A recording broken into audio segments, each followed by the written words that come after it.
Super star Mahesh Babu తెలుగులో అన్ని రకాల పాత్రలు చేయడంలో అందవేసిన చెయ్యి. మహేష్ మూవీస్ ఒకదానికి ఒకటి భిన్నంగా ఉంటాయి. హిట్ అయింది కదా అని అదే వరుసలో సినిమాలు చేయటం మహేష్ కు నచ్చదు. అందువల్లే డైరెక్టర్లు కూడా మహేష్ కోసం కొత్త కథలే అల్లుతారు. అలాంటి వినూత్న కథతో మహేష్ నెక్స్ట్ మూవీ చేయబోతున్నాడట. ప్రస్తుతం మహేష్ మహర్షి షూటింగ్ లో పాల్గొంటున్నాడు. సినిమా వచ్చే ఏడాది ఏప్రిల్లో విడుదల కానుంది. దీని తర్వాత సుకుమార్ దర్శకత్వంలో నటించేందుకు మహేష్ గ్రీన్ సిగ్నల్ ఇచ్చిన సంగతి తెలిసిందే. రంగస్థలం సినిమా తర్వాత మహేష్ సుకుమార్ కాంబో ఫైనల్ అయింది. కానీ కథా అంశం ఫైనల్ కాలేదన్న వార్తలు వచ్చాయి. అంతకు ముందు సుకుమార్ చెప్పిన కథ మహేష్ కు నచ్చకపోవడంతో మరో కథ రెడీ చేశాడని సమాచారం. తాజా సమాచారం ప్రకారం మహేష్ బాబుకు సుకుమార్ కొత్త లైన్ వినిపించాడట.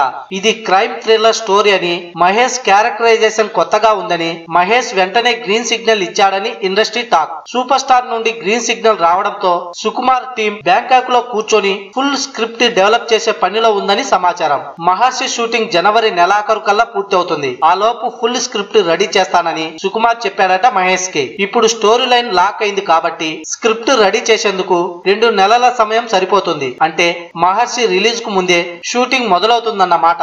ఈ మూవీలో మహేష్ పాత్ర కొత్తగా డిజైన్ చేస్తున్నారనే న్యూస్ వైరల్ కావడంతో సూపర్ స్టార్ ఫ్యాన్స్ హ్యాపీగా ఫీల్ అవుతున్నారు.